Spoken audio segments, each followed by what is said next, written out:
You don't have to fix yourself, friends, because you were never broken. But everybody feels like they're broken. Everybody thinks they're broken. So this idea is handed down from generation to generation. We all feel inadequate. We all feel like we have to huff and puff to make ourselves into something acceptable, when who we really are is beyond acceptable and unacceptable. Yes, there is this human being, there is this body, there is this mind, there is this psychology, there is this emotional reality, and we can work on that, we can improve it. But not because you were unacceptable in the beginning, not because you were broken. We work on improvements as a bonus round. There was never anything wrong with you, only right. The human being is a miracle, a miracle. We've looked out billions of light years into the universe and we've found nothing even so intelligent as a snail. How could we be so arrogant to think that there's something wrong with us? This is the wrong place to start from, friends. And the nuance here is that this does not mean we abandon all notions of self-improvement. Everything can be improved. But again, it's about where we're coming from, where we're starting from. If we're beginning from the notion that we're broken and need fixing, this will be a never-ending pursuit. So let's meditate. Close your eyes and take with me those 3 long, slow, deep breaths.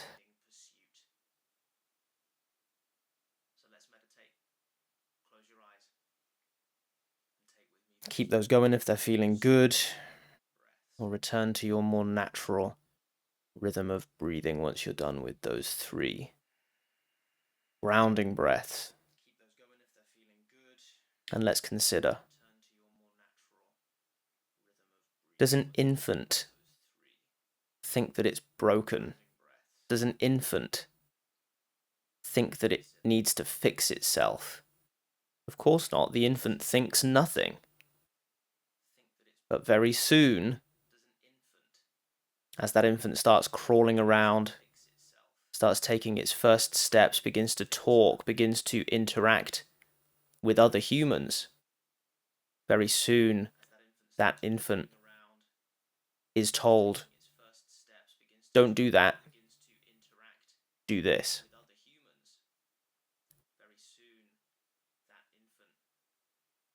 You're bad when you do X. You're good when you do Y. Now again, it's very important to include nuance here, some subtle details. This is not to say that we want to abandon parenting. This is not to say that we want to abandon good discipline. But the difference that I'm putting forward is the difference between telling that infant, you're bad, versus that's bad. Of course, we're not going to be able to articulate the details of a situation to an infant. So we begin with language like, that's bad, don't do that. But we have to be very, very careful not to give that infant the sense that there's something wrong with them at the fundamental level. But sadly, traditional schooling and parenting almost invariably gives the infant the impression that there's something wrong with them. And that infant then takes that sense of brokenness, that sense of there being something wrong with themselves, right through junior school, through high school, through college, into work, into their relationships. And that sense of inadequacy looms over them their entire lives. And unless you're an incredibly rare individual listening to this. I know you know what that sense of inadequacy feels like. I knew it very well. In particular, it showed up for me in never feeling worthy of female attention, never feeling worthy of affection. What I came to see through the course of lots and lots of practice, just like what we're doing now, lots of contemplation, like what we're doing now. What I came to see was that was actually a delusion of grandeur. I thought I was special. I thought everyone else deserved affection, but not me. Now, we tend to use that word special in the positive. We tend to say the narcissist thinks he's special. But actually, he who is down on himself also thinks he's special. But this is chronic.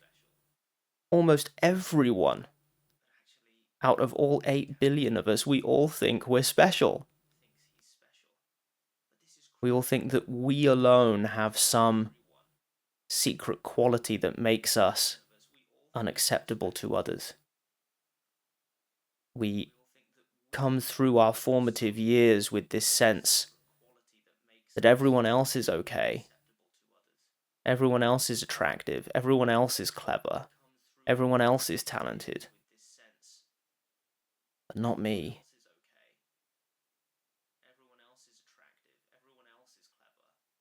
I'm ugly. I'm foolish. I embarrass myself. I say the wrong thing at the wrong time.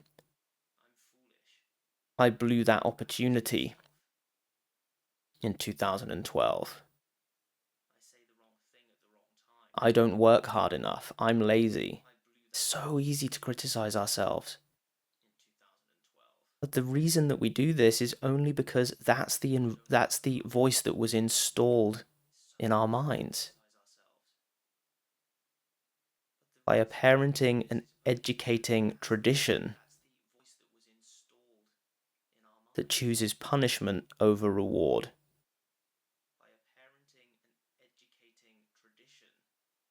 Certainly throughout my time in school, the attention was always on what us kids were doing wrong.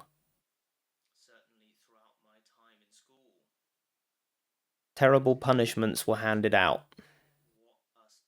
All kinds of privileges were taken away. Parents were made aware of our shortcomings. But then when we behaved well, we just got a stamp in a book. And that would contribute to some kind of scoring. We had a loose house system in my secondary school, my high school. I don't remember what any of the rewards were. They were never anything significant.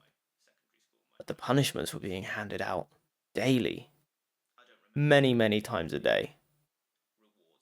Several teachers would be losing their shit, screaming at us over what we were doing wrong.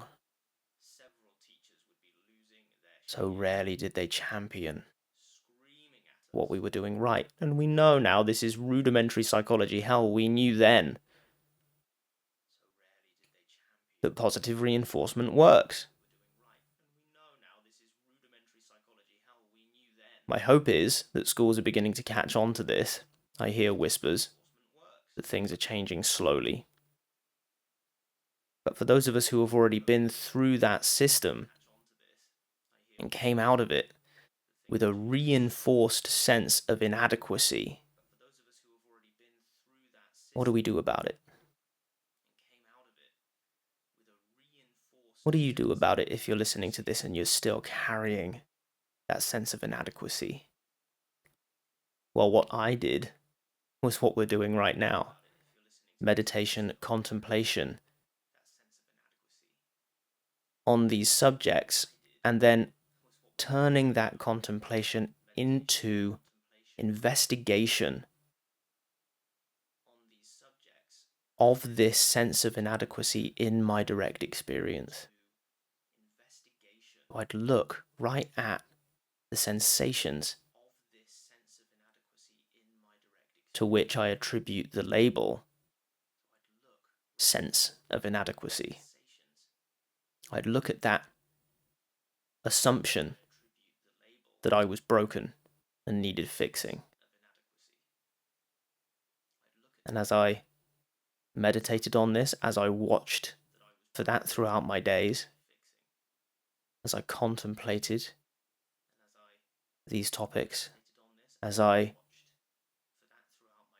heard the wisdom of great spiritual teachers, self-help authors, psychologists, they gave me that cause to reconsider. Is this sense of inadequacy natural? Or is it something I picked up? Is it something I learned? Is it something that was conditioned? And I looked and looked and looked. Contemplated, meditated until I saw for myself, not because someone else had told me, not because I read it somewhere or heard it from some spiritual teacher. I only investigated what they said for myself, as instructed, until I began to see in my direct experience that yes, this sense of inadequacy was learned. This sense of having to twist myself into a better shape in order to be valid, in order to be approved of, was learned.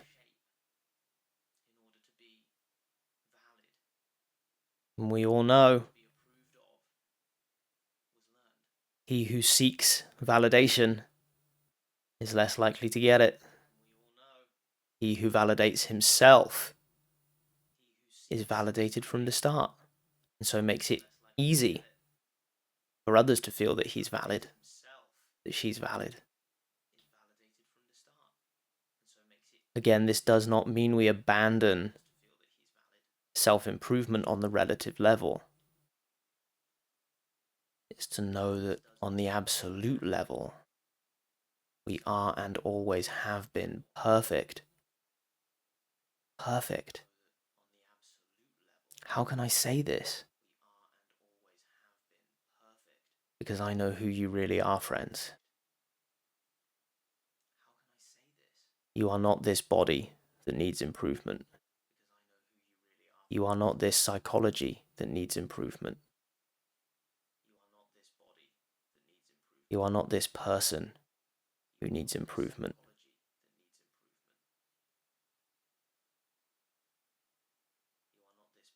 You are the awareness that perceives all of this.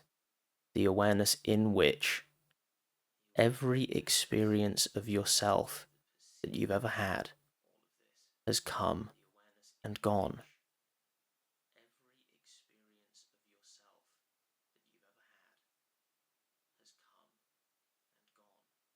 Every experience you've ever had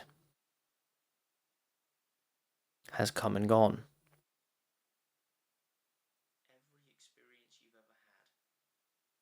Awareness, though, remains.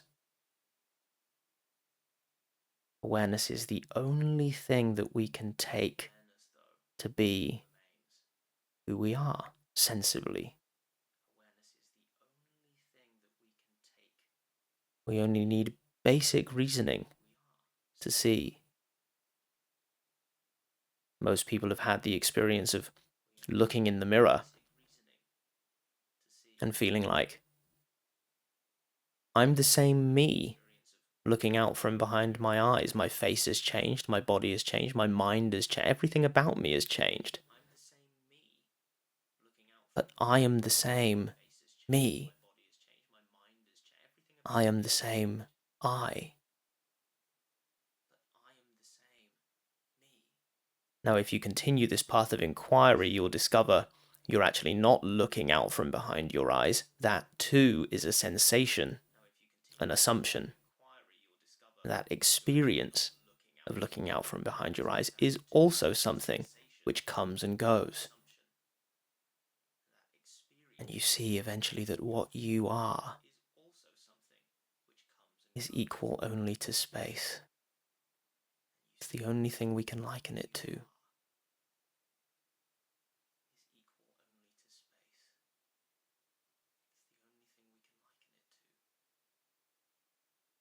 And this is what you are, whether you're meditating or screaming as you crank out that last rep in the gym, doing something which, on the relative level, absolutely belongs in the category of self-improvement. The operative word here is self. When we say self-improvement in terms of going to the gym or learning something, we're improving different selves at every time, and then we have this aggregate sense of a self that's made up of all of these things. Well, that's fine. This is useful. But it isn't who you really are. On that ultimate level, you are the witness to all of this. And what's super fucking cool about this realization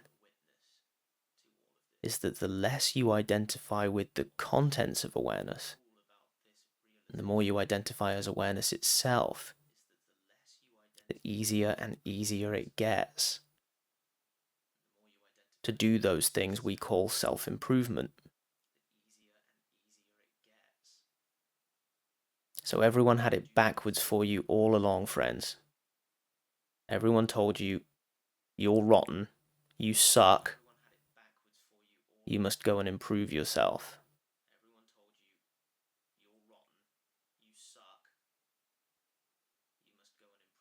Maybe on some relative level, you did suck.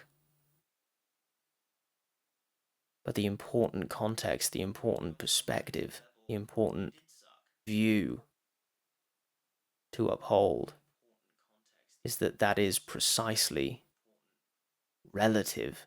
It's relatively true that you might suck at math, or you might suck at keeping in shape.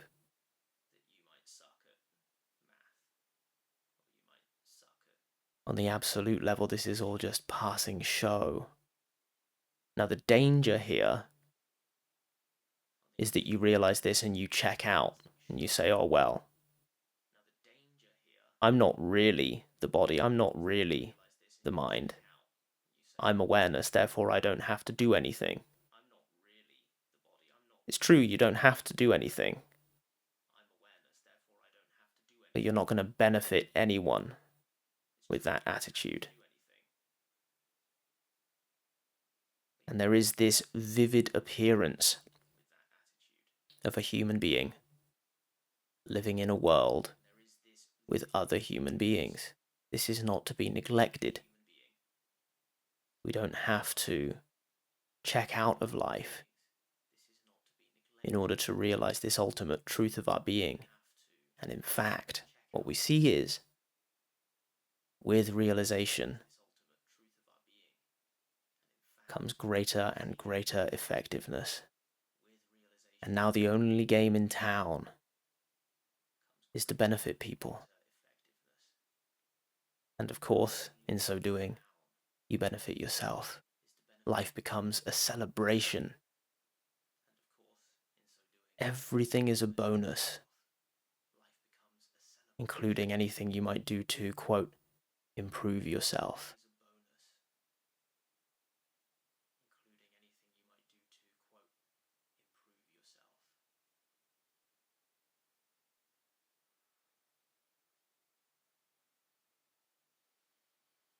Look at all of this in your own direct experience.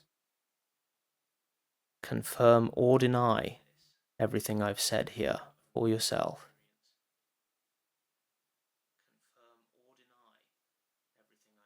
I will look forward to hearing your reflections.